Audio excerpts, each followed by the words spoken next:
Hello guys, I'm Claro Rañete and please focus. Hi, I'm Jubilin Rose Puta. We represent the PC components of desktop. If you use a desktop computer, you might already know that there isn't any single part called a computer. A computer is really a system of many parts working together. The physical parts, which you can see and touch, are collectively called hardware.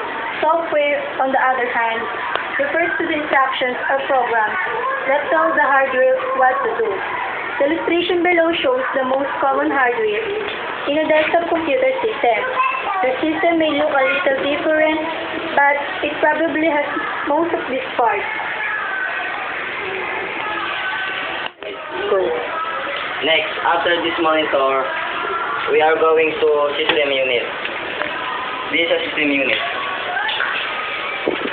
System unit is the core of a computer system.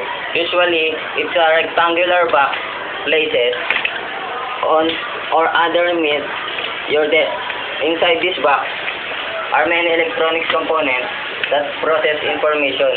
That most important of these component is the central processing unit or CPU or microprocessor, which acts as the brain of the computer. Another component is random access memory RAM, which temporarily stores information that the CPU uses while the computer is on. The information stored in RAM is erased when the computer is turned off. Almost every other part of your computer connects to the system unit using cables. The cables plug into specific ports. Typically, on the back of the system unit, hardware is not part of the system unit. It's sometimes called the peripheral devices. Pause.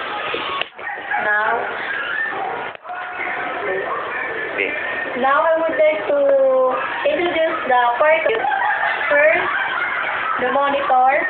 Most programs send the output from their calculation to a screen, those such as payroll programs that send most of their output to the printer. With only summary going to the screen is contained in a unit called the monitor, sometimes also called the VDU, Visual Display Unit. Next, the speakers. Speakers, the most primitive sound system used in IBM PC compatible. It was the only source of sound available to PC games before more technologically advanced sound cards such as Adlib and Sound Blaster were introduced as ISA plugged in a card in the late 1980s. Next, the digital camera.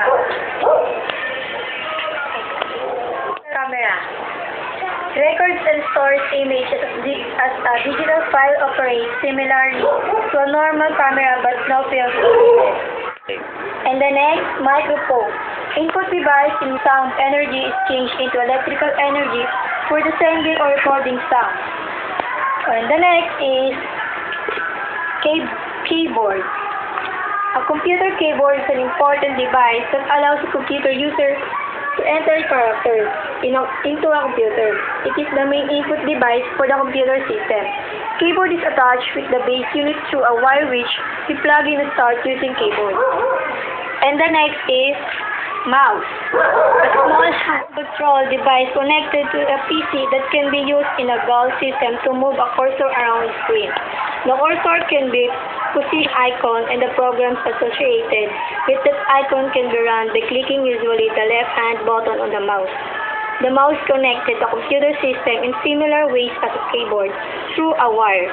To change basic setting for mouse, control panel options can be used.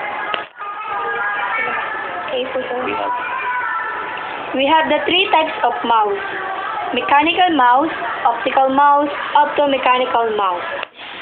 Like this is an optical mouse. Play. And the next, now we are going to explain the system unit and the peripheral devices by Claro Rañeses. Go. Now, we are going to the system unit and discuss from the start, the front panel, back panel, and the peripheral components inside the system unit. Now,